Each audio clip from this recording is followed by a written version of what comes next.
Everybody. On behalf of the Center for the Humanities and Social Change of Foscari University, I want to welcome our speaker, Professor Elizabeth Povinelli, and Dr. Roberta Raffaetà, and my colleague, Professor Franca Tamisari. Thank you all for accepting our invitation, because today is not only an important event in itself, but this is also our opportunity to announce that this is the inaugural event of a series of lectures and seminars on the environmental humanities that begins today and will continue throughout the academic year. So it's really an honor to be able to start with such a distinguished scholar. And I'm very, very happy that we have a rich audience that includes colleagues from the Department of Humanities, in particular all the anthropologists, the fellows of the Center for the Humanities and Social Change, the students of the master's degree in environmental humanities, and all the other people who have joined us today. So I just want to mention that I'm sure that after the introduction by Professor Tamisari and the lecture by Professor Povinelli, there will be a first response by Roberta Raffaetà, and then the questions from the audience will be welcome. But for technical reasons, we ask you to, for those of you who are not physically present in the classroom, please write your questions in the chat. And so from the chat, they will be relayed to the speaker. So without further ado, thank you again to all the speakers. Please keep your microphones on mute throughout the event.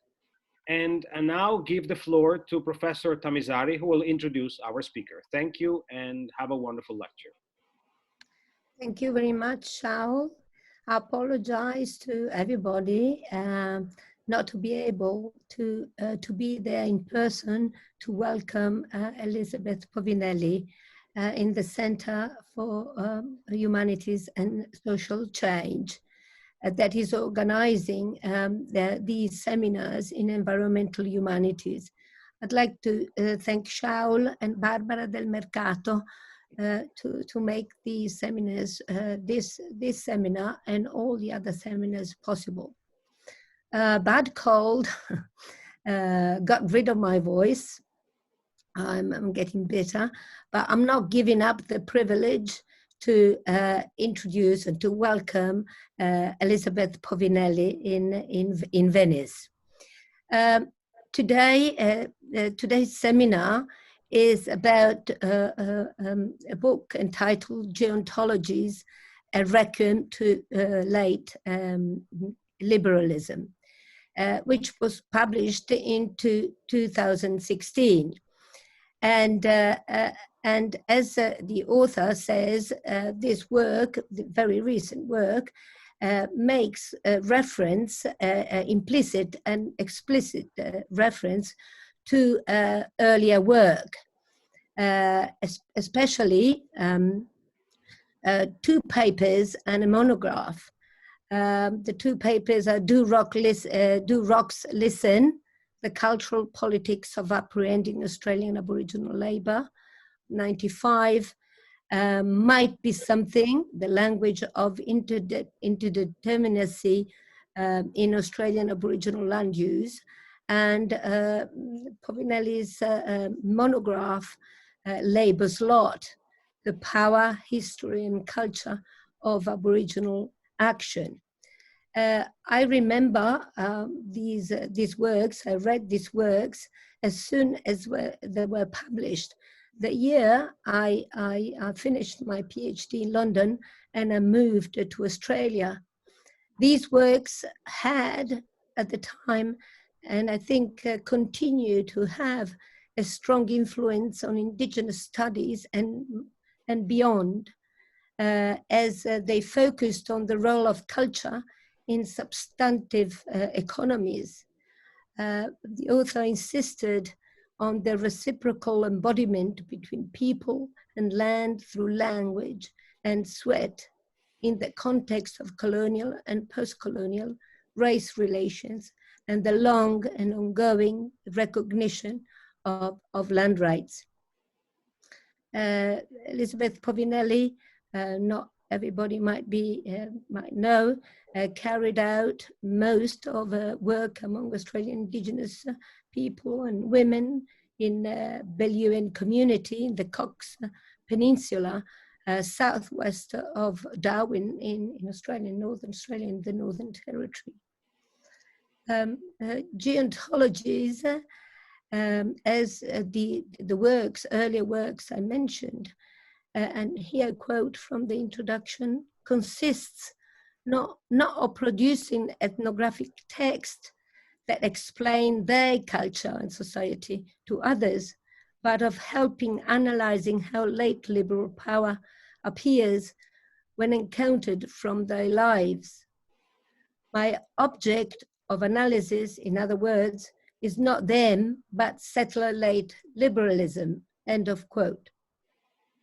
The stories which illustrate the cunning of geontological power, as well as how it is eroded and are taken not only from Indigenous fights for the protection of a sacred site destroyed by a mining company extracting manganese, the case study that opens the book, but also from the stories by Carabing Media Collective, a supermajority Indigenous group from Belluin, who has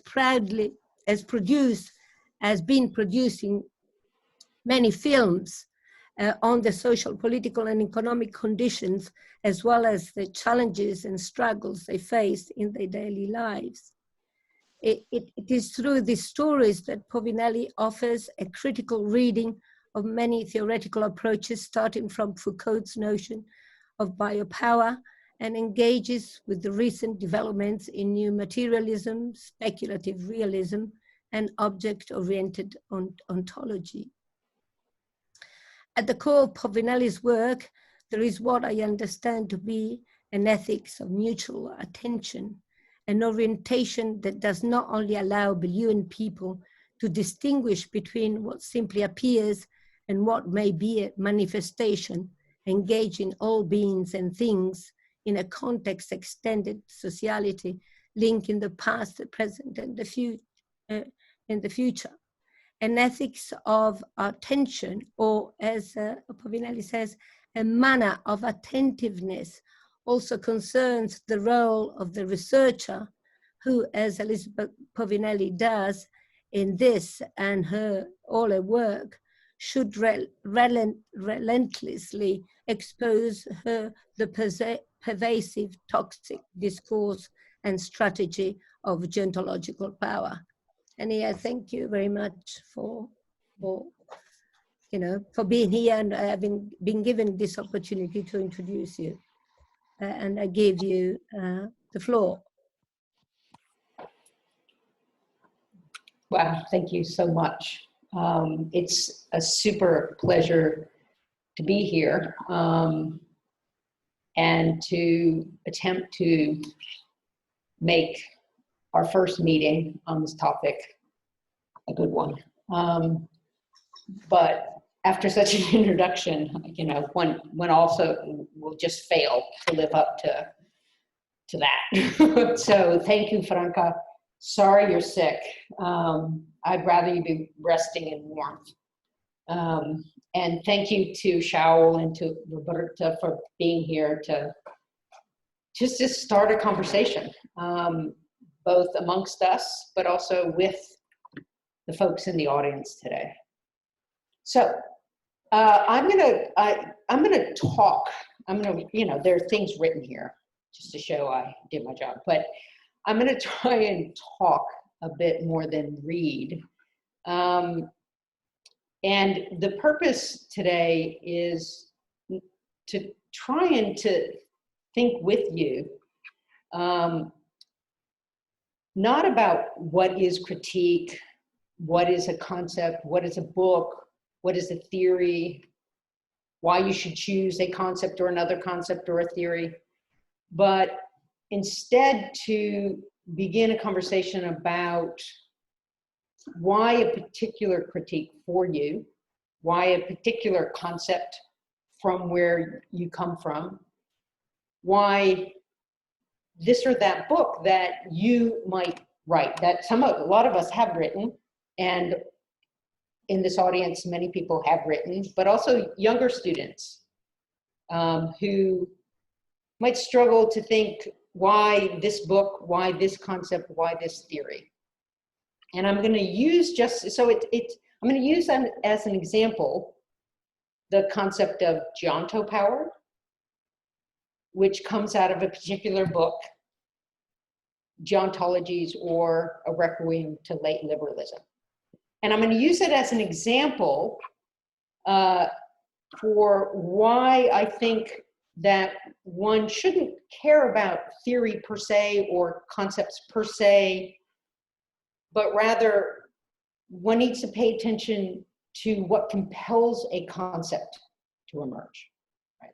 So although I'm going to talk about geontologies, and although I'm going to talk about geontopower, I want us to think about what I'm talking about as an example of why concepts versus, I want you to know everything I ever wrote. I want you to be completely absorbed in my thinking. I think I'm the first and last thinker in the world, of course, but that's not the purpose of today. The purpose of today is simply to use this as an example,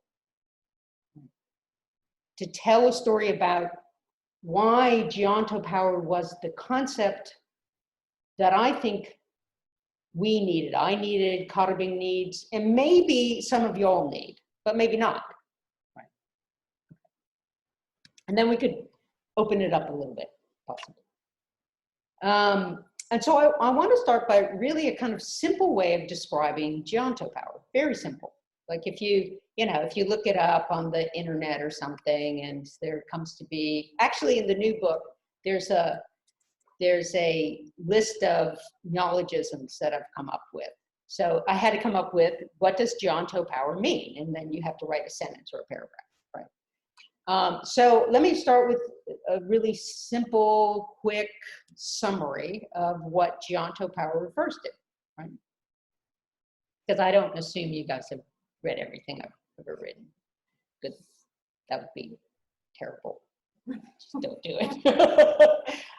Okay, so let's say geontopower, Geontop power, not geopower, okay, refers to the governance of existence through the division of existence into that which we describe as life and that which is described as non-life. Now, importantly, that division is not a division between life and death. Non-life doesn't refer to that which is dead, that which has died, that which can be killed or murdered. Because geontopower understands life as fundamentally including the possibility of dying. Right? So that on the side of life is all those biological processes, the ability to be born, once born, this notion of potentiality to become what is initialized in your birth, or to fail to become that. And most importantly, to die, and because you will die, a retrospective having died well or badly. Now, in the biological sciences, even cells can have a good or bad death. Right? Necrosis is a bad death. And what I do in the book is I say I call it a scarred homology. I'm not sure how to say scar, but a scarred homology between the biological accounts of life and the philosophical accounts of Dasein, or which came from Leibniz, that is, of being. And in a simple way, I say you can see the scarred homology in the sense, the fact of philosophy, Western philosophy, obsession with the question of event, birth, the question of potentiality, conatus, potentiality, and most importantly of finitude. Right? That it's beings facing finitude that makes being different, makes certain kinds of being different. So human being different than other kinds of being. Okay, so there's a scarred homology. On the other side of life is non-life. And by non-life, I mean that which this division of existence by Geonto power conceptualizes, understands not to have the possibility of being born, not to have the possibility of an indwelling unfolding, i.e. potentiality, like the acorn, the oak, the child, the adult, etc., can be affected by other forces, but doesn't have the indwelling agency to affect. Geos, rock, mineral, wind, etc. Okay. So Geonto power is a claim that, I'll pull it out a little bit, but is a claim that that division is not in existence, but rather governs existence, tells us what we can do, what we can't do, and also serves as a model for the hierarchy of life. So that you take, I always rotate, you take the division, life and non-life, and then you rotate it and apply it to life, and especially human life. And that division characterizes the hierarchy of being. So things that are closer to a stone, right, have less claim on ethics and politics than that which is closer to the ideal of love. So in the humans, the classic is Stone Age people. There's a reason they're called Stone Age people, right? They're out of time, and one can do something to a Stone Age people that one cannot do to that which is considered to have manifested the greatest potentiality of human civilization. You get the drift. Okay. So that's that in a nutshell, or a nut bowl, or a nut, whatever it is, nut case. That's what Geonto power is. Now, the question is, for me at least, not particularly what Geonto power is, but why do I have to come up with this strange sounding concept? I say Geonto power because I'm from the South. I grew in the South, right? I say Geontologies, and other people say Geonto. I don't know. I hear it all sorts of ways. I don't care how you pronounce it. The question is, why did I need to come up with that concept? And you know, one of the most cynical answers we could say is that in the academy, there's always a battle of concepts, right? Somebody nodding, right? If you want to get ahead, if you want to climb up the mountain of prestige, you need yourself a concept. So that's the most cynical. And one can also say that one needs a word. Let's get more cynical. One just needs a word. And by that I mean a word that sounds like it's kind of cool. Like, for instance, I won't say who, but you know, a friend, an academic came up and she said, I want to talk to you about a concept I think I have. And I said, oh, what is it? She said some word. And I said, oh, that's a cool word. What's the concept? She said, I don't know. That's what I want to ask you. Okay. So it could also be we could confuse words and concepts.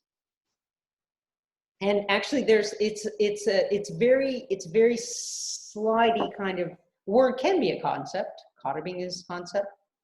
Geonto power's concept, right? But why? Now, on the one hand, I do want to acknowledge in the structure of world in which many of y'all live, there is a prestige ladder. That's about whose concept will dominate the field of discourse. And it can be in a small discipline, well, small, I mean, it can be in a discipline, right? It can dominate in anthropology, but not dominate in English, or can dominate, right? And you want your concept to dominate everything, and that's when you've won. So let's just say that's one way in which you can think about why a concept. Now, obviously that's really the worst way of thinking about a concept. And the reason is that it doesn't, you can come up with the word, but what is it doing, right? What is it, what does it need to do? Where did it come from, right? So do we think a concept is that which we struggle to use to blanket all existence, right? So, wow, I came up with the concept, and you have to use it in every place. Everyone's using it to describe every little terrain on the planet. Or do you think what you're doing is you're pulling up something, and we can talk about a little more what that is, in order to make clear something happening here-ish, right? To give an articulation of a place, the extent of which you don't know. Like, how far is this place? How far does it go? So what I want to do is just continue and say, okay,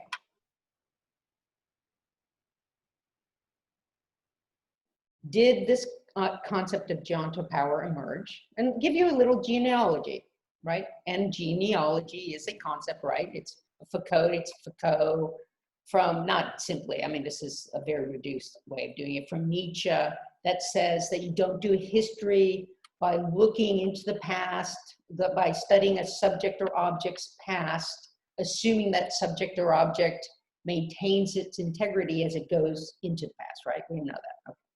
So let's give a little genealogy about, let me give you a little genealogy about where this concept came from, and thus why it might have to be where it is, why I think it does work where it is, and why I say, and I mean it, it should be relevant further afield from where I'm going to talk about, but if it's not the concept that does work where you are, please don't use it. Find the concept that works from where you are. Now, I'm going to say where I think it should have resonances, but I want to caution in the beginning and by the end to say that it's not a concept whose function or purpose is to be, that have the same relevance every which way on the planet. It doesn't seek to become an abstraction that can be applied. Okay? All right. So, oh, and I should also say, just for a second, there's within the book, in the opening of the book, after I kind of lay out what I mean by geontopower, I also say that at the moment, there are three figures that are emerging as this division of existence in life and non-life, which has been operating in the open in certain parts of the world where I and Cotabing live, but that is in those parts of the world, it's always been seen as a mode of governance, not an actual reality. It's not a description of existence, it's a governance of existence. But as we confront climate change, the Anthropocene, and et cetera, the fact that the division of life and non-life is not a description of existence, but a governance of it, has started becoming more clear in other places, Europe, et cetera, in the sciences, et cetera. And as it becomes clearer that we're governing existence based on this division rather than describing it, three figures have emerged that I talk about in the beginning the desert, the animist, and the virus. The desert are all those discourses, not just the desert, but all those discourses that say, no, look, there is a division, an important division between life and non-life. And if we don't pay attention to that division, we're going to end up as planet Earth desert, the moon. Then there is emerging a whole set of discourses and practices in which people say, you know what, you're right, you're right, but it's true that there isn't life and non-life, right? Especially in the wake of climate change and Gaia, there's no division between this. Everything has a certain kind of vitalism, right? So rocks are vital and lively, and clouds are vital and lively, and so everything, and this is vital and lively. Like, instead of seeing non-life, everything has the qualities of life. So what that does is say, we're going to choose one side of the division and just apply it to all sides. The third is the virus, which has been a somewhat strange and uncanny moment, in which discourses in which say, you know what, we don't care whether there's a division or not. We just are going to take advantage of it. So a virus as a figure is that which, life, non-life, which is it? Who cares? It takes advantage of it. It takes advantage of the infrastructures that assume that division. The infrastructures of extractive capitalism, right, that lets go viruses. And if we have time, I might talk a little bit, and well, I want to, the difference between the virus as a concept figure in Geontopower and COVID, the virus, which are not the same things. Okay. So can I give a little, like a story about where this concept came from? Just give, okay, good. Love me a story. All right. So there has been a concept of geopower, right? And that's understanding power expressed either from a global perspective. Geontology, this word, right? And I mean it as a geos ontology. If ontology presupposes the division, and it does, ontology presupposes the division, right? So think Heidegger and his three kinds of world: worldless, which are rocks; world poor, which are living but not human; and world rich, which are really for him some kind of humans. But anyways, you know, there we go. Okay, so ontology, a Western theory of being, is itself already presupposing that division. Okay. So I meant geontology to be a weird. It's like you can't have geos ontology. It makes no sense because geos is out of ontology. There's nothing. There's world poorness. It has no world. Not world poor. No world. All right. So I started mucking around with this in 2012 when I was invited to the Australian National University as part of its annual Humanities Center meetings. And they invited me, there was this invitation to participate in this big round table on the concept of the Anthropocene or Anthropocene. Which one do you guys say? Anthropocene or Anthropocene? Anthropocene. Anthropocene. Okay, well, that'll do too. And I was like, and I said, what is this? And they said, climate change. I said, okay, look, I'm really arrogant and I think I can talk about anything, but I don't know anything about climate change. They said, no. It's not really about climate change. It's about something else. And they sent me some stuff. So that was actually when I started thinking geontology, geontopower was in the shadow of the Anthropocene, but it was also in the shadow of the book I just completed, which is Economies of Abandonment. Why is that important? In Economies of Abandonment, I struggled to understand the failure of the concept of biopower, which we all know, right? the failure of the concept of biopower,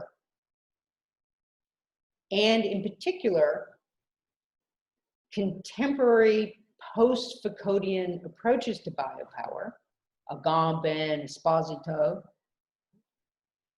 to take ethical, political, and social account of the worlds that my indigenous colleagues inhabit and have been inhabiting since the colonial era. What do I mean by that? It was simple, right? In some ways, I don't have to do biopower, do I? So sovereign power, disciplinary bio, regularization. Yeah, okay, good. But you can say no. If people don't, like, never be shy. Just because you have a mask on, I can see you. Okay. So in the wake of Foucault's argument about power, that is the emergence of power and governance away from the right to kill or let live, to make, live, and let die, right? And then you have a Shield and Mbembe, thinking necropolitics. So you have Foucault, then you have folks like, Agamben, who starts fetishizing a political potential that opens or emerges when bios starts collapsing into Zoe. So Musulman, all these zones where political life, what he calls political life, starts collapsing into bare life. And he says it's right there that we can have the potential for the new. Because bios is already determined as a political form, but when we collapse into Zoe, all sorts of things might happen. That's where it can be. Or Esposito, who tries to pull away, an immunitist and communist, but tries to pull a positive biopower from the negative biopolitics that he thinks Agamben is to, and tries to pull Heidegger from Nazism, that is biology, biopower from biology, right? So you have all those, and again, with Esposito, all these folks are going in these moments of severe reduction. We can have a new potential form of power and governance. I was sitting there all through economies thinking with my colleagues in Australia, thinking these guys have never sat in these zones, right? They've never actually lived, not say in the camp that is going toward reduction, but a certain kind of ongoing corrosive reduction. A reduction in which eventfulness never quite happens, right? And in which the possibility of eventfulness is so severely reduced. What is at stake? And I was thinking this, but what's at stake in looking at these zones and demanding that they produce the political otherwise for you, right? That the West sits back and waits for these zones of reduction.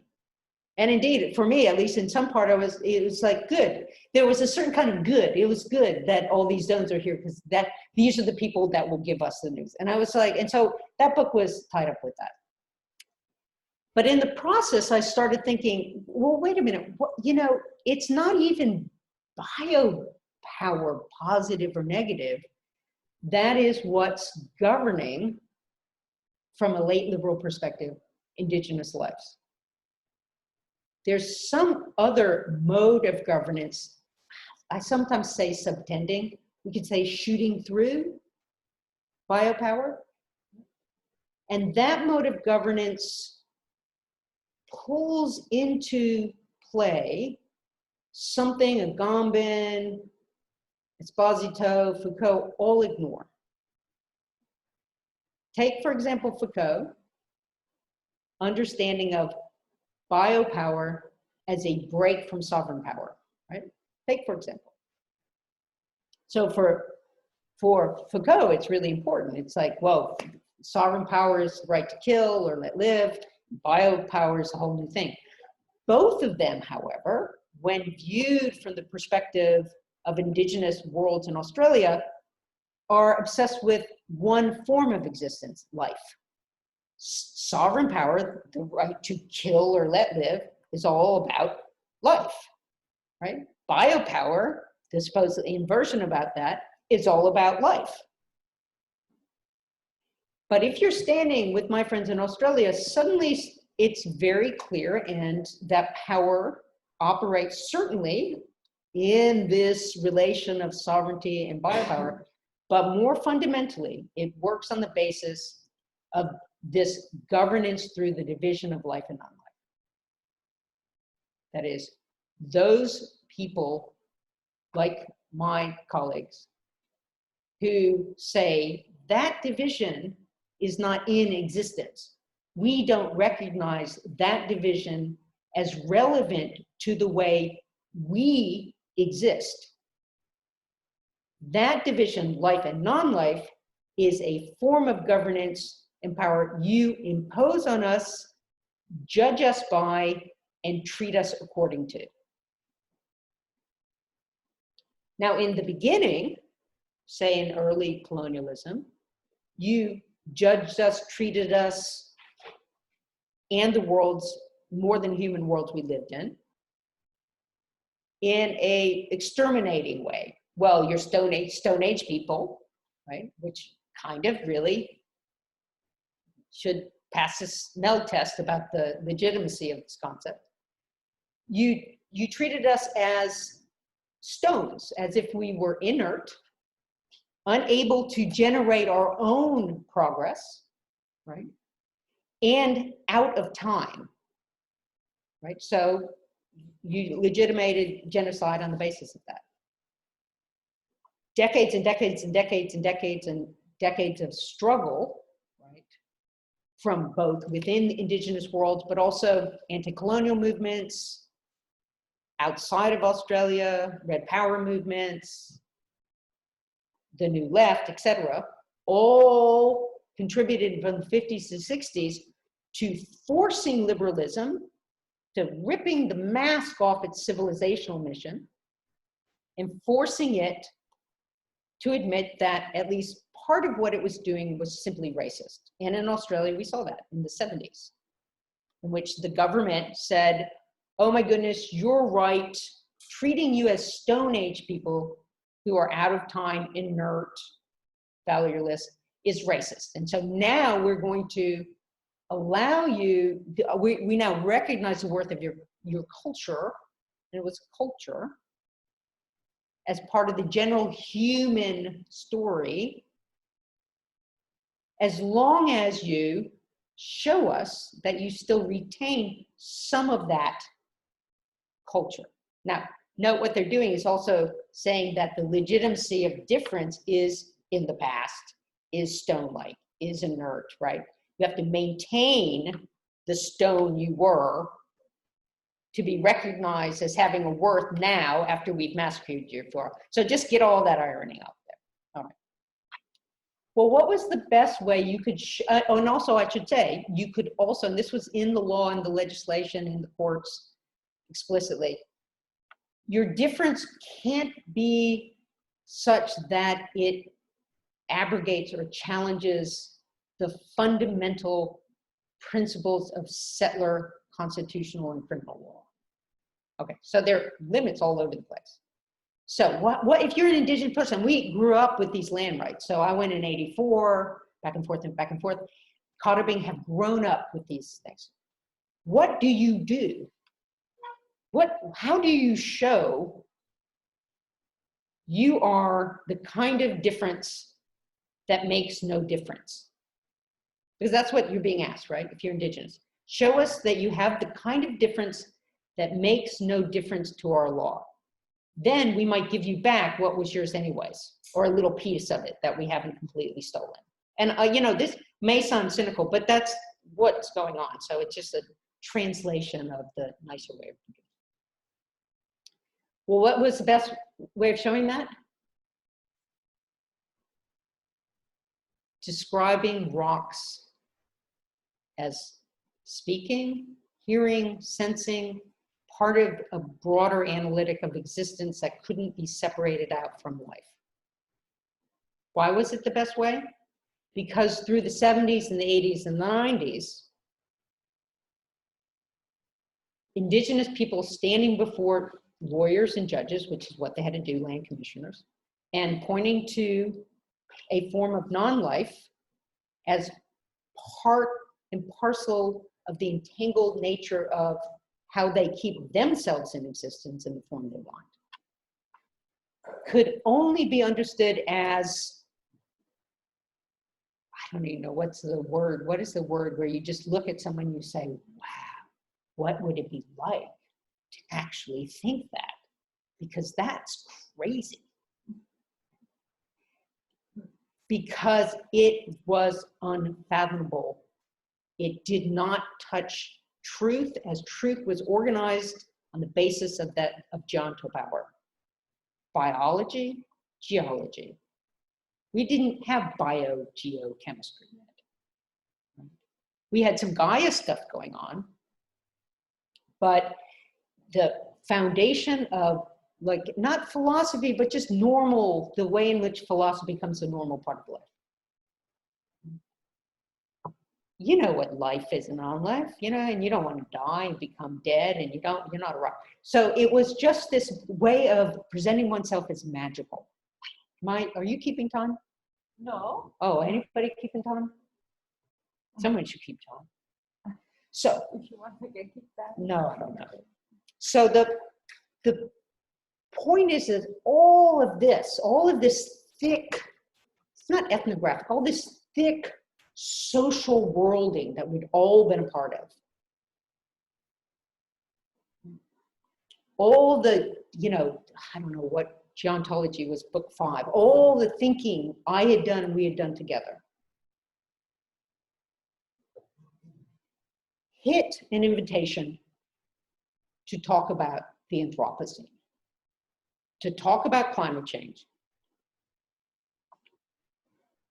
and to talk about climate change from outside the West.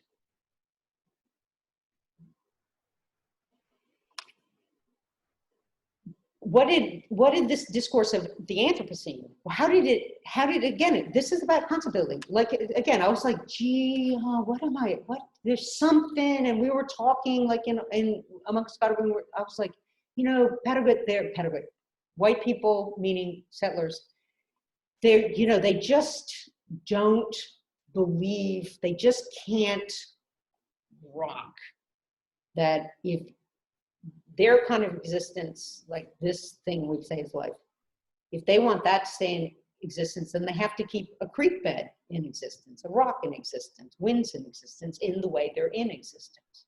They can't, you breathe and they don't understand that that is crucial to them, right?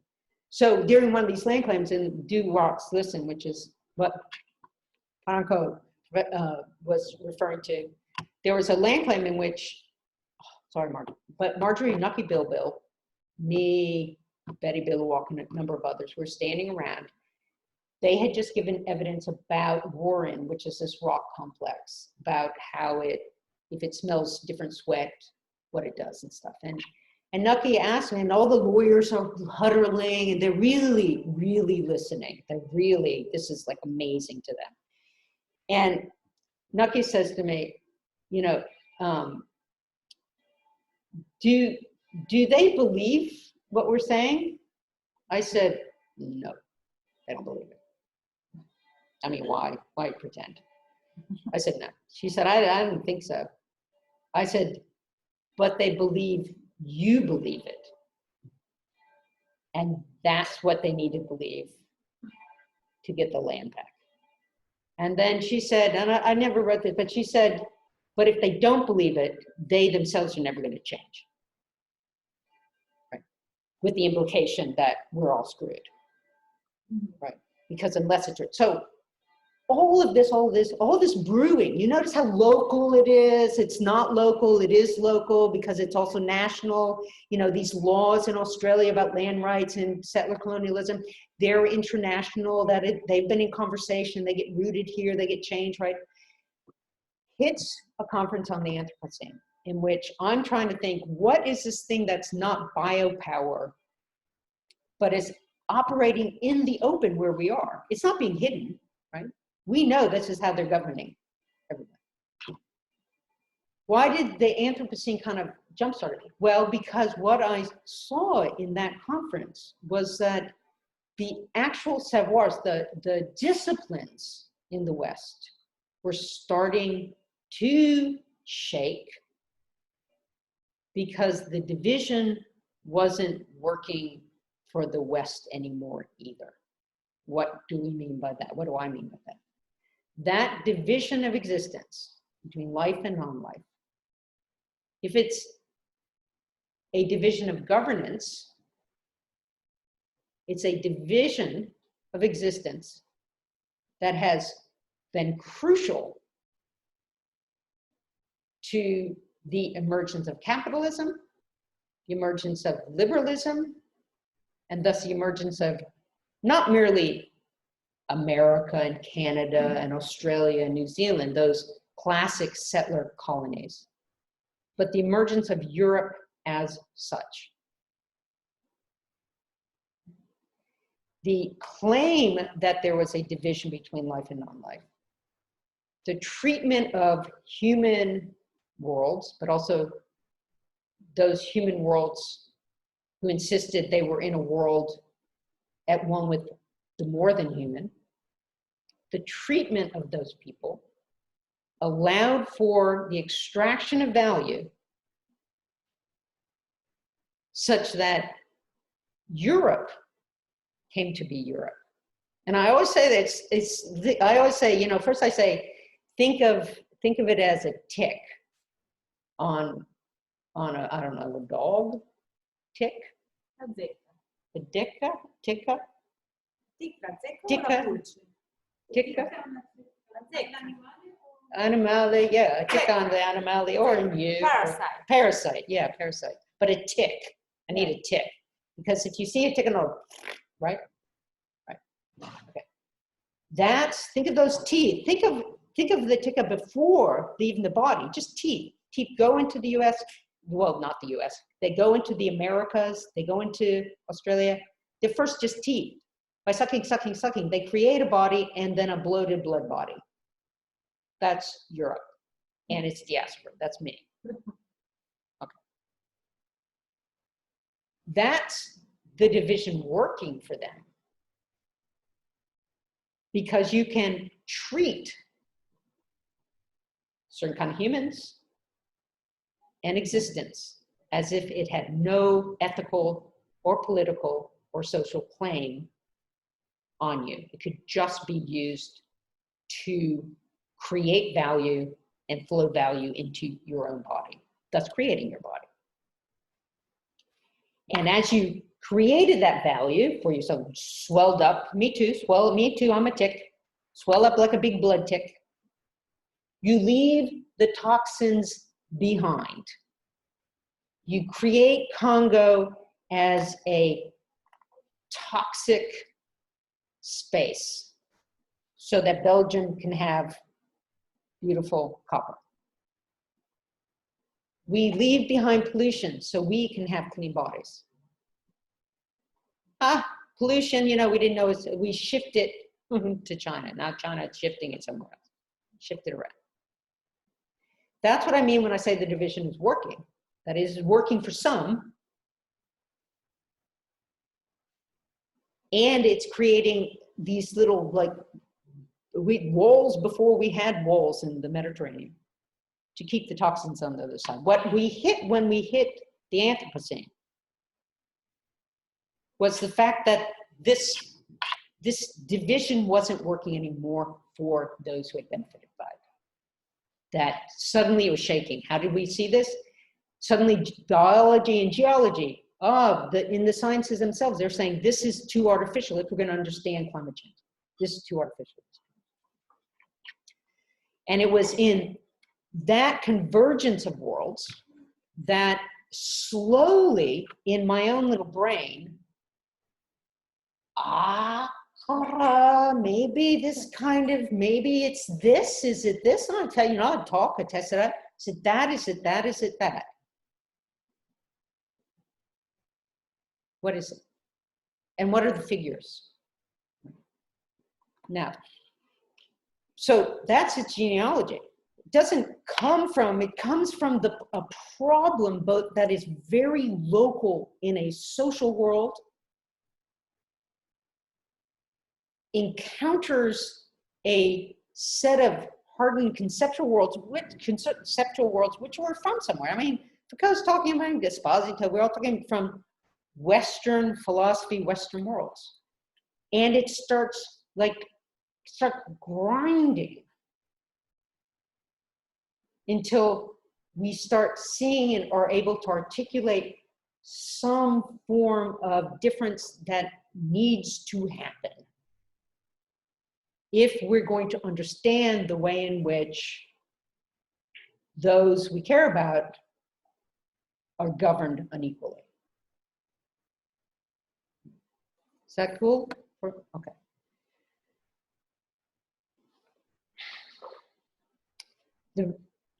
Are we done yet? Do we have time? 5 minutes? Good. Oh, good.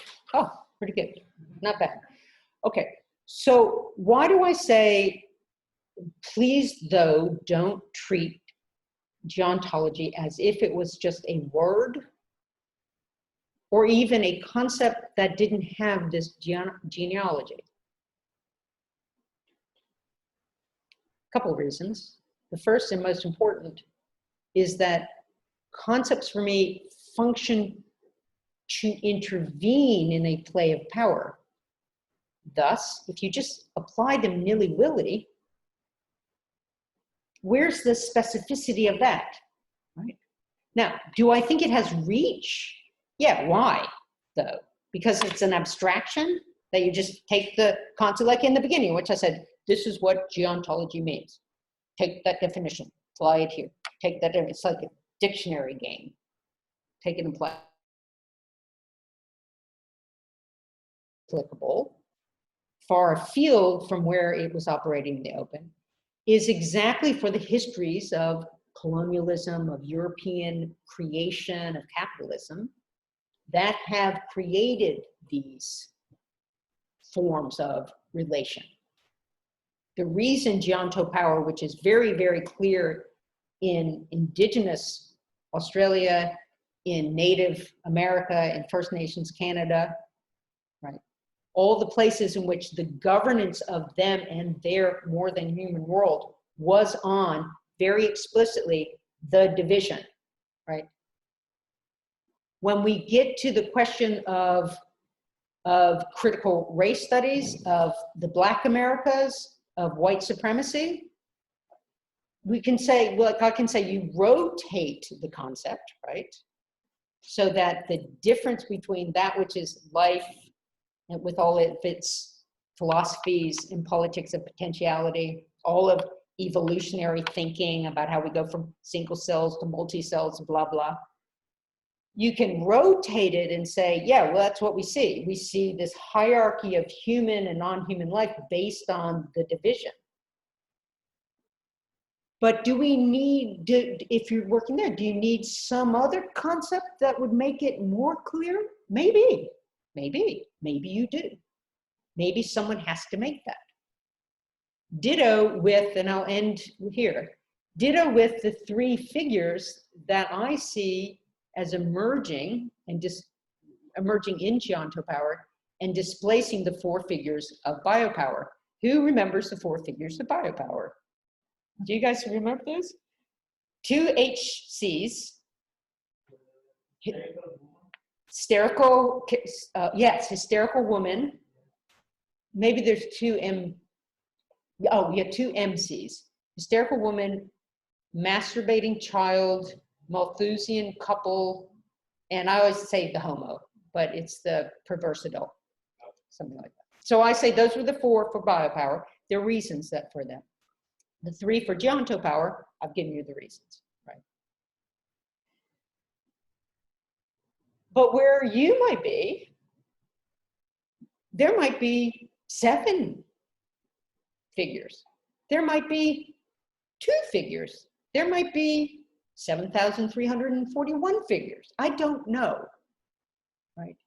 Because again, these figures are trying to force open an analytics from a place in which the analytical power has been systematically atrophied. So you need, that's the kind of, it's like, okay, it's gonna have some effect elsewhere, but you need to do the work where you are to figure out, okay, what is it in relation to where I am? Instead of ending with the virus, which we can, the COVID virus, which we can do in conversation, I'll end with something that Rex Edmonds, who's a senior Emmy man in our Cotter Bing film collective, we were just talking actually on the old evil Facebook, but it's very handy. And we were, I don't know where we were somewhere, I think we're in Berlin, a bunch of us, like 4 of us. And someone asked, and we're all on stage doing that thing you do after you show a film, and someone asked him, Rex, do you think Cotter Bing is a model for other indigenous groups? Because Cotter Bing is a concept, and I can talk about how. And he said, because before, people had usually said, no, we don't think ourselves as a model. And no one got why people might be hesitant to do that. This time it was really interesting. Rex said, yeah, I do. I think our model is figure out what's necessary to do and think from where you are. And then we join together because we know there are going to be some similarities because Peregut, settler colonialism and capitalism, has stitched themselves into everything. But how they stitch in and how we've resisted them stitching in can be slightly or more different. So that if you come up with the idea from where you are, what you need, and we come up with where we need, we can come together and understand better what's affecting all of us. Voila.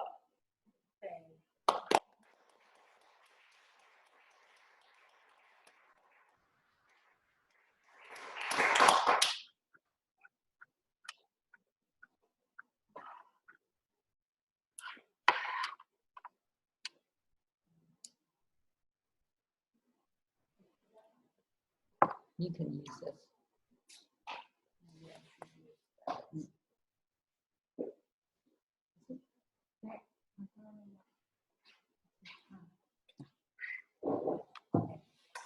Wow, such a tour, huh?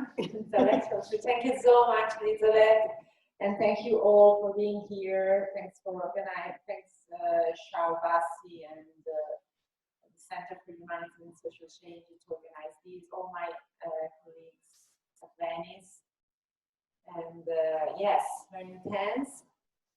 I have the hard work of discussing after this. It's really hard, so bear with me. Just a couple of comments because I want to open the floor for all of you. Thanks, Elizabeth, for giving us, sharing with us the genealogy of the concept, and for really giving us this rich description of what a concept is, what a word is. It's aliveness in a way. Speaking about life and of life, concepts are alive too if we take it, if we take them as Elizabeth has indicated to us. So really to start from a local motivation, a local need, in order to intervene into something. But at the same time, it's also something that is able to enter into dialogue with bigger levels of the social life. So it's very important to underline this. You know, Elizabeth, you are well known as a great anthropologist, and many think of you, I think, as first of all a person, a theoretical person, because you open up new concepts, new ideas. But I always felt very strongly how all the theory that you put in your books, in your text, is informed exactly from your experience of living and fighting and staying with your colleagues in Australia. And so I'm really happy that you have stressed this feature tonight with us, because I think it's really, really crucial. You spoke about creating concept in order to create a difference that needs to happen.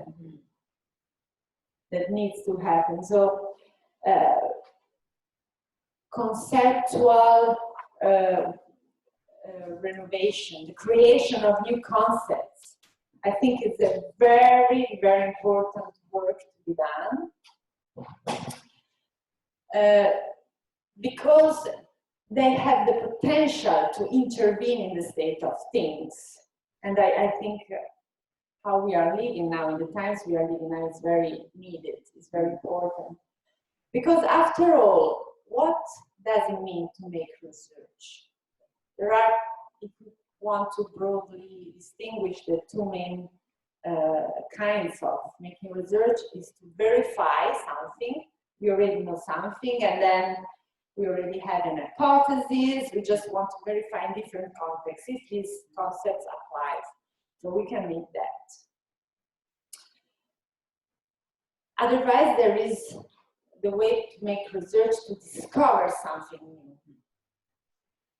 And I'm not judging. Also, verifying is very important as part of the scientific endeavor.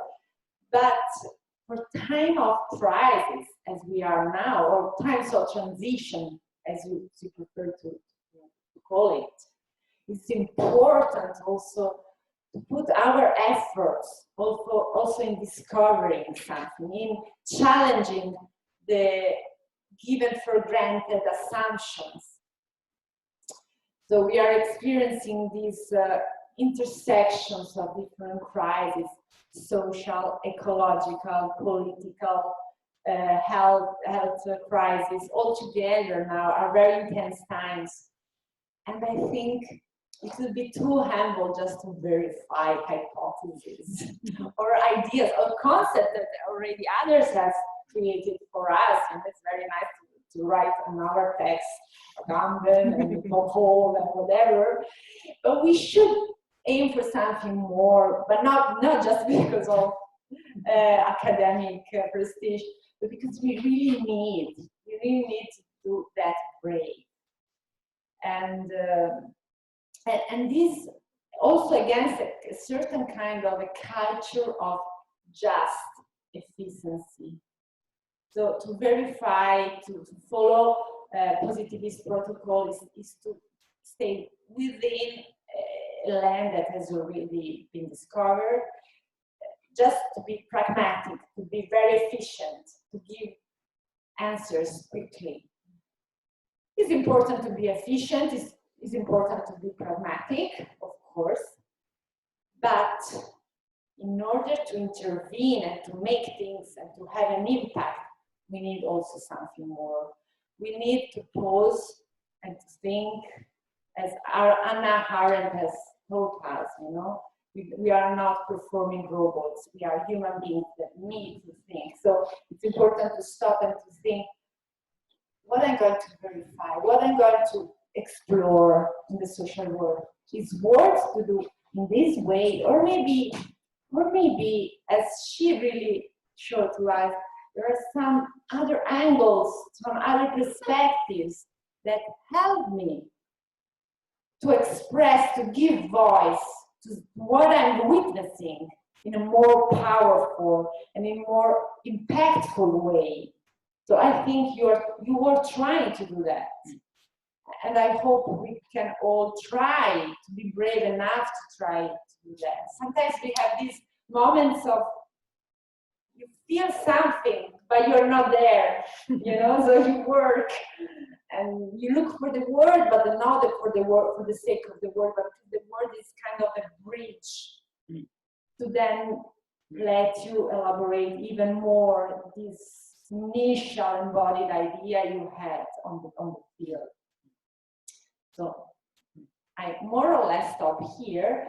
I just wanted to put another accent to what Elizabeth said of the importance of distinguish between ontology or geontological power as modes of existence, as a mode of governance and not as a mode of existence. Because the things that we are speaking, Anthropocene, Geontologies, and all these nice concepts have kind of also all roots in Gaia concepts, and they're very popular right now in many political debates, climate change, and so on.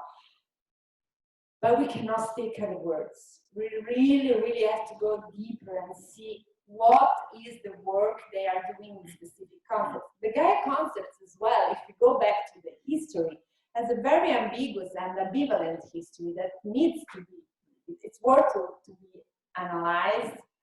And for example, I'm also studying some social events that play with all these concepts, life on life, humans on humans, but how they specifically do is very important. And here I go back, I link to the pandemic. Also, how we are and are defining and will define the virus. And I pointed to attention that Elizabeth was speaking of the virus in 2016, and she was defining it as the figure that blurs the idea of the difference between life and non-life. 2016. Okay, now everybody speaks of virus. And how we will define this difference will be crucial for how we, for the modes of governance also of this pandemic and the times ahead. So very curious to hear all your comments. And thanks, Elizabeth, for everything here. Can I just say a couple things in response, and then, but how do you guys do it? Do you just go? Okay. Yeah. Well, right on. Thank you. You know, the point about it needs to happen. How does one? Where does one position themselves when engaged in the idea of this concept needs to happen? For instance, one of the things that in this book that I'm finishing is I take Deleuze and Guattari's book, What is a Concept? And you know, these are people I love. I mean, I love them, right? I grew up with them. What can I say? I didn't grow up with them. Anyways, I take What is a Concept and I put it in dialogue with their friend, especially Guattari's friend, Edouard Glissant, Poetics of Relation. And I do so just to get to this point about, you know, needs to happen. What is it? What does it mean? Needs to happen. From where does it need to happen? What needs to happen? For whom does that need to happen? And if you remember, if you've read, What is the Concept? It's a great little funny little book. At the heart is a argument about what discipline owns concept production. And that becomes a big debate with Badiou about it, you know, what's an event. And which discipline is proper to the concept building. And this is the book in which they make the famous distinction between art produces percepts, science produces propositions, percepts and affect, and philosophy produces concepts. And that's how they start. And they really, you know, there's a setting for it. They're like, oh my God, capitalism and politics are now producing concepts in a way that's not only perverting philosophy, but it's destructive to the social fabric. Now we have the concept of, well, I don't know, if you guys help me out, some capitalist concept. Organics, yeah, that's a good idea. Yeah, organics, right? And he's like, oh my God, it's just being mobilized to produce wealth, which is more destructive. So there's a politics involved in what they're saying, right? But they start with the question of the disciplinarily correct. Glissant, I'm not sure if you read it, it's a great book. He opens Poetics of Relation in the middle of the Atlantic, in the hull of a slave ship. And from there, he says 4 abysses opened that define what I mean, Glissant means by relation. The abyss of the depth of the ocean, the abyss of the sky, blue sky, and the abyss between the shore that I'm irreparably, not me, enslaved men and women, irreparably ripped from, and the shore that I may never arrive at. Okay. What's at stake in those 2 ways of starting conversation about concepts? Does Glissant care about an abstraction first, or what, you know, what's the discipline, what's it, or does he care about a specific place that became the foundation for a set of relations that ramified to the present? That is, it's not like I, Elizabeth Povinelli, should put myself in the place of those enslaved men and women on that boat. It's not that I should have empathy. It's that my life is irreducibly an effect of relations that started there. Do you see that? For those of us who benefited from those 4 abysses, to put ourselves in the hull of the boat is an abomination. We must put ourselves in relation to the boat. And Glissant creates a concept of relation in order to force us to try and do that. To say, don't you, I'm not saying ignore the boat, I'm saying understand how a whole set of relations emerge from it. Now that's a very different, right? And we could go to someone like William James, who said in his little pragmatism book, he said, the concepts we need, and he's thinking about post-Civil War America and the emergence of this corrosive industrial sweat house capitalism. And he says, the concepts we need to understand, which he means effect, right, the world, will not come from a philosopher sitting in his room, smoking his pipe, including kind of him. The concepts that will do the work we need, make thought as a practice, and make practice out of thought, will come from the tenements. And, you know, he's thinking about the New York tenements, from the people who are in a certain relation to what we need, who embody it, right? And thus can start going, not that, right? Not that. not that, right? And yet he also says, of course, that it would be, and it's why it's hard to like reading James after a while. It would be a miracle if the concept we need could ever emerge, because we suck out all the energy from the very places we need. So when we say it has to happen,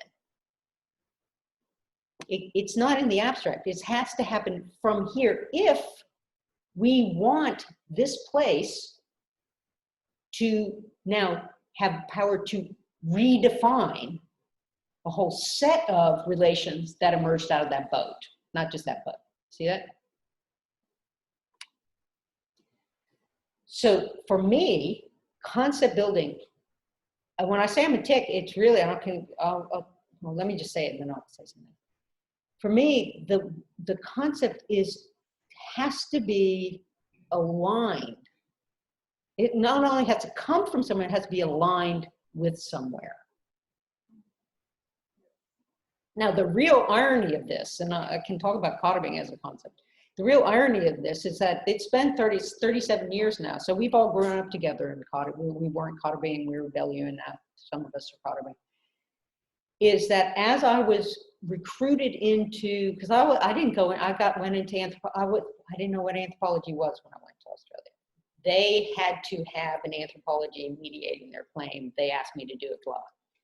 As together we set out to do this thing, we find that, not surprising in the colonial, in the relations that open from that boat, that I keep on swelling up like a blood tick, right? So as we try to do something together, the structures keep on swelling me up like a blood tick. So coding is like to try and suck some of that blood back out. We don't even know how much blood, we just suck it, try and suck it out. Right? So as you're doing conceptual work that needs to happen from here to do this, that's what's crucial, from here to do this, because here is already tangled up. How also are you nevertheless being, right? And so the concept, the practice of making concepts, when I said, of course, there's the whole thing about who can, the prestige value. While all that's happening, then the concept is, if it's a concept, if it's a real concept, it has to be a practice. If this is true, what I'm saying about geontology power, it's true. How do you practice yourself differently? How do you practice your life differently? Because a concept is not a thought, it's a practice. Practice out, that becomes a practice back. And it's no miracle either. It's not like, whoa, I got my concept, I've solved my problem. No, it's like, it says, we don't even know how to do this. That's what I mean, it has to happen. It is in the world, but it is not the world yet. Future tense, it has to happen. We have received a few Good. questions through the chat. Oh, yeah. I don't want to turn on my audio because otherwise it's going to be. No, I can do chat. Yep. You guys want to get in before the 9 people? And because I thought we could end maybe around 7:15. So there are 2 good questions in the chat that maybe you can read out for the audience. Maybe people can read them on the screen. Oh, yeah. And I don't know if there are questions from the audience. 1, and 2. Okay, so we have. Okay. Shell says, don't be shy.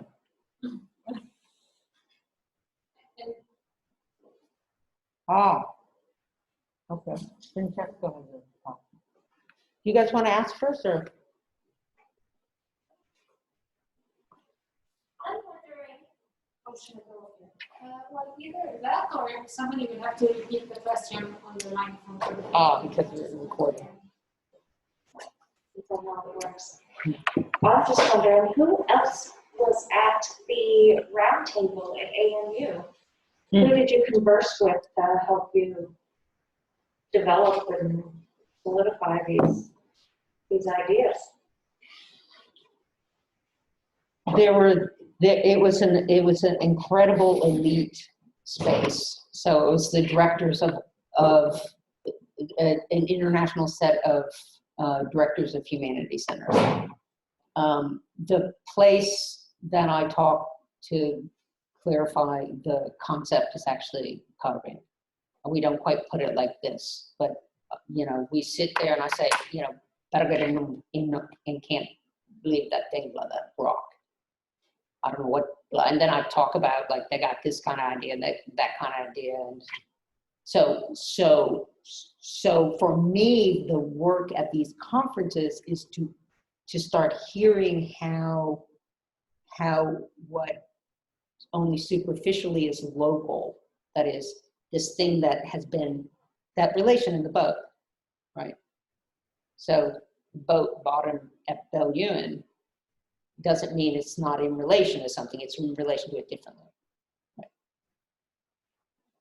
But other people, like, you know, we've been, like, there are other people, like, you know, there's Sylvia Winter, Denise De Silva, Catherine Yusoff. I mean, there are a lot of people who again, are developing other ways of thinking in conversation that we're all like, huh, yeah, what about that, what about that? So yeah.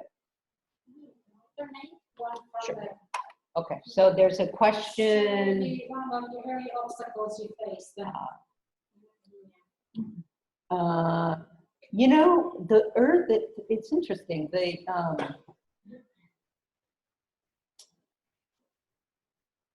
So Geontologies was book 5, I guess. And my first book was Labor's Lot, and but the second book is where some of the obstacles came by, because it was in 2002, which is, I guess, a little while ago. And I basically, you know, I you know, when I said today about what I said about the cunning of recognition, where you say, yeah, well, that's what I said in 2002. And in anthropology, at least, in Australia at least, there was a lot of anger because, for a couple reasons. One of them was that that people were trying to do the good thing. And honestly, in the book, I take people trying to do the good thing as a starting point. It's not interesting to find people when they're not trying to do the good thing. But the second is, and with all my work, I don't give an answer. I don't say, well, this is how you miraculously solve the problem, because part of conceptual work, I think, writing books, is to push yourself push myself as far as possible. I can think the problem and think it, and then I'm done. And then I think, well, the next book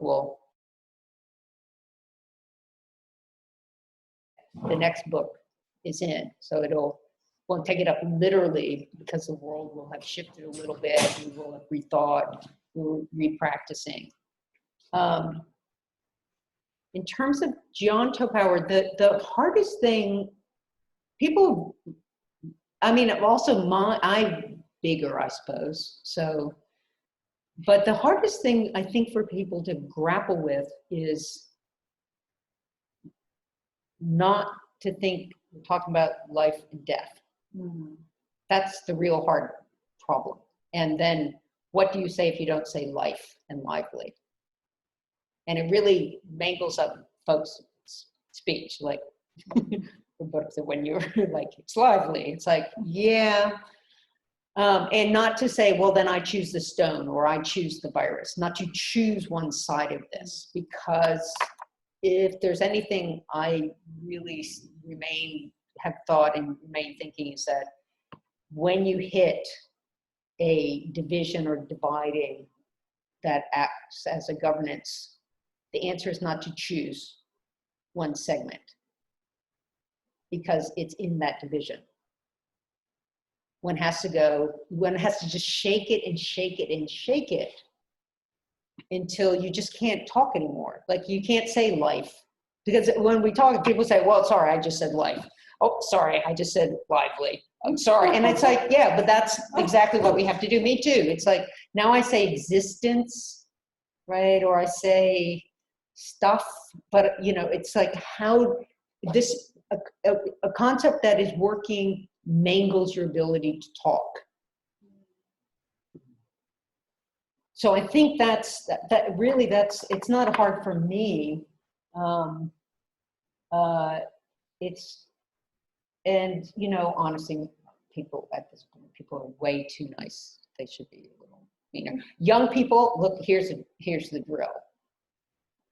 When you're young, you should feel empowered to attack. When we're older, we get older, we just have to start being more and more generous. That's just, no, I'm serious. It's just the way it is. When I was young, I wasn't nice like that. I would have my hand up. I would have seen the problem in the argument. I would have been going for the jugular right at me. Just saying. You don't have to. You better people than I am. Hopefully that, Francesca, that helps. Francesca. I'd like to ask, tell us about her, how to be, oh. Anyone else want to ask a question? Also, the whole question up below, you scroll down. Oh, whoops. And does anyone want to ask before we get this one?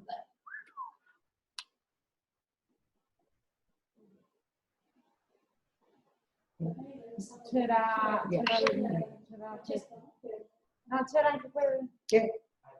I was going to say that I've been thinking about your concept of embankment for a long time. Sorry, it's opens up another door, but Yeah. and you know, it's been gesticulating, whatever. It's been kind of going through the motions of being in Venice. And I'm wondering if your time in Venice, you have thought about your concept of embankment a bit more, especially in the context of the mosaic. Yeah. If you can repeat a bit, summarize this. Oh, yeah. So the question, the comment refers to, I'm not even sure if it's a concept, refers to a couple of essays that I've written that argue if we really want to grapple with Geonto power. That is, if we're thinking in a kind of post-life, there's life and there's non-life. And we don't simply say, well, then everything's life, because, well, I can say why I think that's kind of like, oh, everything's human, or, oh, you're different, but you're just like us. I mean, it just doesn't do anything. But if we really are pushing beyond that division of existence, which we have to and we should, and others have been telling us to forever, you know, then why are we using political concepts, let's say concepts, that emerged out of Geonto power, like autonomy, solidarity, precarity, which is really from bio power. And it's also tangled up in, like, if you think post-Geonto power, we're thinking in a particular way about this idea of entanglement. We don't start with an ontological claim about entanglement. We start with, say, that open boat, a particular historical mode of entanglement. Okay. So the question is referring to three suggestions. It's kind of like, well, for instance, if rather than precarity, solidarity, autonomy, which keeps on giving us back this kind of body that life has, we use instead these, and I don't know if they're, well, I don't know what they are, but ideas, let's say, of embankment, straining, what's the other one? I forget now. I should know my own work. Straining, embankment, and something else. And because because we're saying, oh, and I should also say that whatever words we use, for me, we need something that doesn't elevate one kind of existence over another, at the same time that you could kind of see how various forms of existence this could apply to. So embankment is the mode of, like, if I want to stay in this, and this is, you know, comes from Cotterbeck, if I want to stay in this kind of shape, then I need my skin, I need an embankment. Right. But it's got to be a kind of embankment that allows other things to flow through, right? So if you get in a toxic environment, your embankment is like puts in you know, and or embankment. Right. There's nothing better than embankment. But it can't be so sealed off. So yeah, has time in Venice, absolutely. You know, I was coming back from Lido, so I go over there and have a little bike ride every day, a 25-kilometer bike ride. And it snowed up in, what are these, not the Dolomites, but what are those over there? Venetus? The Venetu Mountains, what are those mountains? Which ones? Oh, the Dolomites. Okay, so there's snow, right? And then the tides were up, but not so much as they were before. And I was thinking to myself, wow, look at here. Like in Australia, I have my salt water with Cotterbeck. In Corzolo, I have my mountains. But in Venice, I have them both, right? But of course, the rising seas and the melting glaciers. So embankment for me is, yes, there's the I was here when they put the thing up and tested it out, and I went outside, it was raining, and I went outside, I thought super flood, but no, in fact, it was lower than it's been. It's like, wow, it didn't even lap over it. It's on Giudecca. And indeed, it's like, it's one of these like things that is, I think, very powerful in Venice, which is the psychosis of Giotto power, is that we don't have to have any choice, because you can just keep doing one thing and shunting it elsewhere. You can extract, you take the benefit, you leave the toxicity behind. That's how it's worked. And of course, the phrase is, now we say that the sewers have overflowed, and those sewers are water, glacier, etc. And yet we still have a certain kind of psychosis in certain places in which actions shouldn't have any impact. So if you say, we're going to put up those gates, and then we say, well, but it'll make a pond, make a stagnant pond. And then you say, yeah, you don't put up the gates and you have a drowned city. You hear the kind of like, it's not fair, right? Or something weird goes on. Whereas if you've been at the end of the sewer, like Cotterbeck has been at the end of the sewer, there's no psychosis in this. There's incredible attentiveness and which one do we want? You know, what can we do? But which is like, there's a film we're making. You see what I'm saying a little bit? So that's also really interesting for a lot of reasons. It's like the different attitudes or moods towards all of this, I think.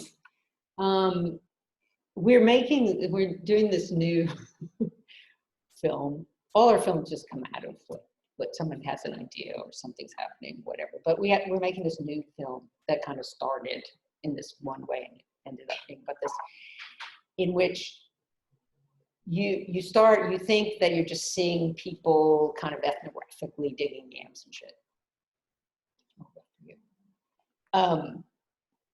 But very quickly, one begins to understand that what you're seeing is the future ancestors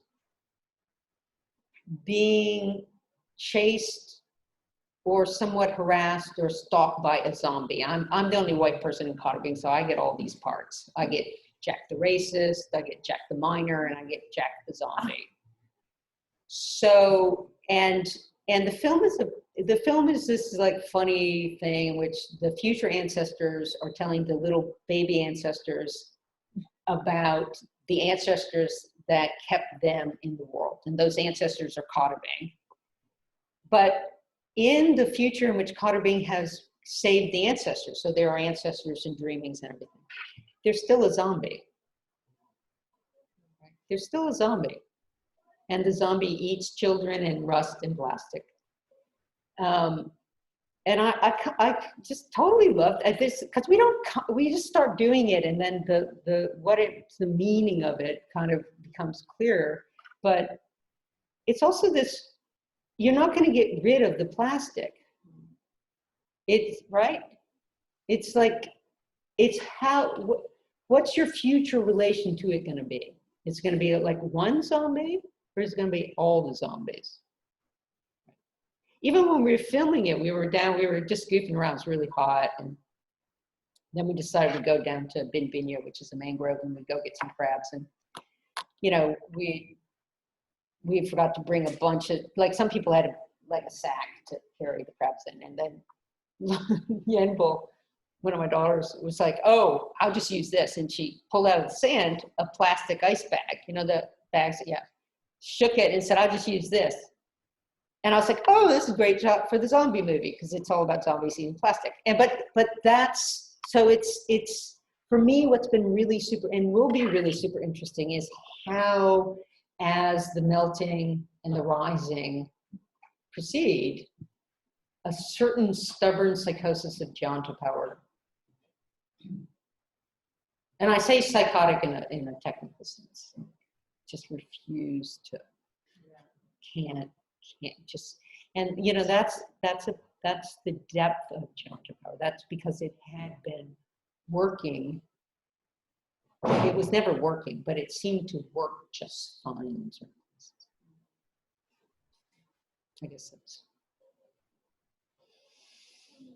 That could be our last question. You can Absolutely read it out loud because people can see it from the screen. And which one is it? It's one a little bit further up.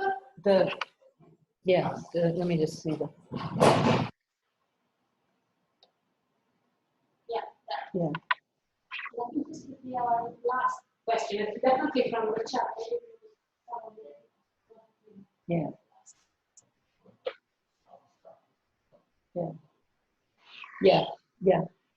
Yeah, and again, this is where, you know, in the talk,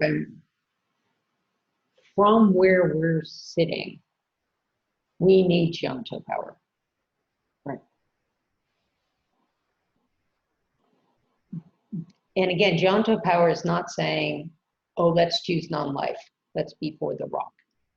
Now, it might reflect on certain attitudes we have or affects we have about how you persist in the face of this constant, sometimes overwhelming, sometimes just constant force of evacuation. And we talk about being stubborn like a rock. So maybe you need that kind of stubbornness.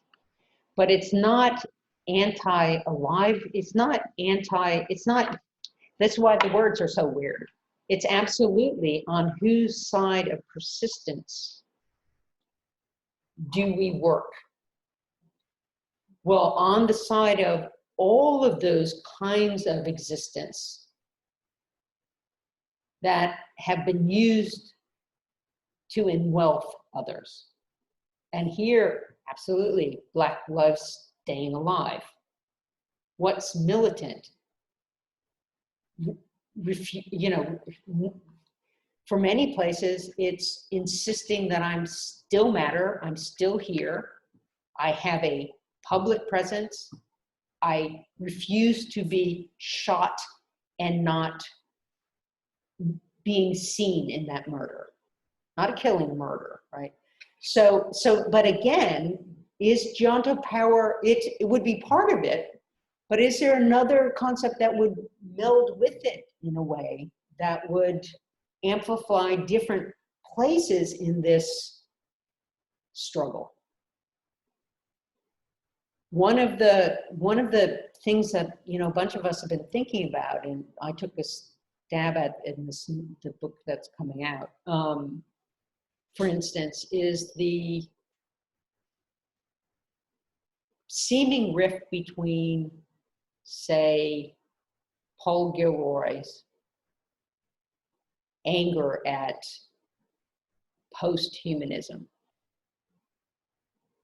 And he takes, you know, he takes a swipe at Haraway. And it's not just Paul, it's a bunch of folks. So theorists from the Black Atlantic who are angry about post-humanism and certain kinds of post-humanist writing, and argue that, you know, it's, you know, that we weren't even granted the right to be human. Now we're post-human. And we're being compared to that, we're being told that we all should be compared to animals, let alone rocks and rivers and sand and wind. He's not, I mean, it's not me. I'm not sure, I mean, I know Paul, but, and the conversation in critical indigenous theory, Kim Tolbear, Glenn Coulthard, or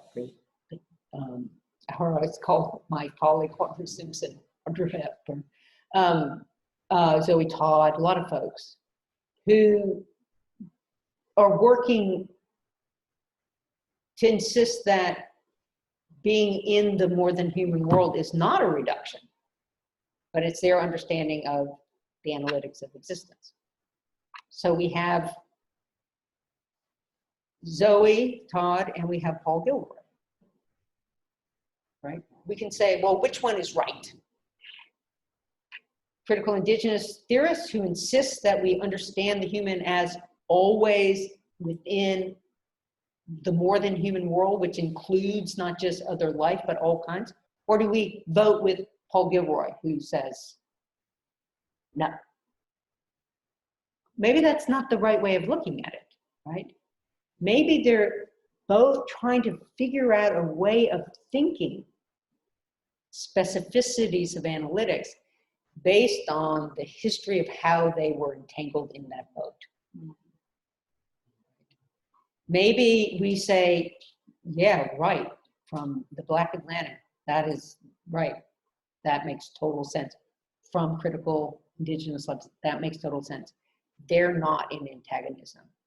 The point is two sides trying to shake the grip of what I call geonto power. And you got to do it for more than one, as Rex says. You know, I won't know what this is if you just tell me what I'm saying. Okay, let's go ahead. Thank you, everyone. Thank you online.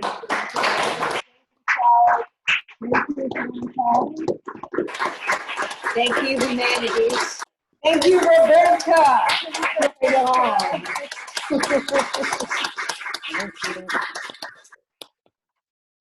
Okay. What happened?